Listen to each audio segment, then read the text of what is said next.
જામનગર જિલ્લામાં વિદ્યાર્થીનીઓને આપવામાં આવતી સરકારી સાયકલોને બારોબાર વેચવાના કથિત કૌભાંડને લઈ કરાઈ તપાસ। જસાપર ગામના પૂર્વ સરપંચ પર સાયકલો વેચતા હોવાનો આરોપ લાગ્યો, જેને લઈ સમાજ કલ્યાણ વિભાગના અધિકારીએ તપાસ હાથ ધરી, જેમાં સહાય મેળવનાર વિદ્યાર્થીનીઓએ ગૃહમાતાની મદદથી આ સાયકલો સહમતિથી વેચાણ માટે આપી હોવાનું સામે આવ્યું, જે બાદ 4000ની કિંમતની તમામ 7 સાયકલ કબજે લેવાઈ છે અને જેમની હતી તેમને પરત સોંપાઈ। આ મામલે હવે આગળની કોઈ કાર્યવાહી કરવાની ન રહેતી હોવાનું કહી સમાજ કલ્યાણ વિભાગના અધિકારીએ ક્લીન ચીટ આપી દીધી।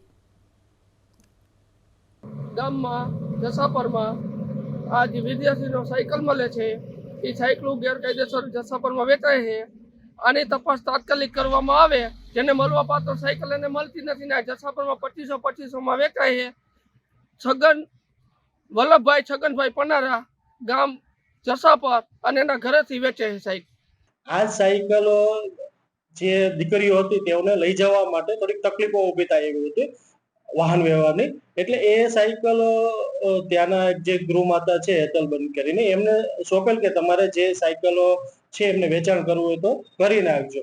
તો એ ગૃહમાતાએ દીકરીને મદદરૂપ થવા માટે આ સાયકલો તેમના પિતાશ્રી વલ્લભભાઈને સોંપેલ અને એમનું વેચાણ કરેલ, અને જે ન્યૂઝ મીડિયામાં પ્રસિદ્ધ થયેલા।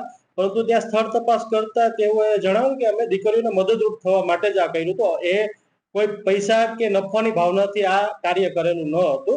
અને એ જે સાયકલો હતી અમે કબજે તાત્કાલિક મેળવી દીધી। જે દિવસે મીડિયામાં પ્રસિદ્ધ થયા સમાચાર એ જ દિવસે આપણે સાયકલો કબજે, અને દીકરીઓને પણ પાછી હેન્ડઓવર કરીને દીકરીઓને પણ માર્ગદર્શન આપ્યું કે આ સાયકલો સરકારી શ્રીની છે, આનું વેચાણ થઈ શકે નહીં અને એ એમને જ રાખવાની હોય છે। દીકરીઓ પણ એગ્રી થઈ ગયા હતા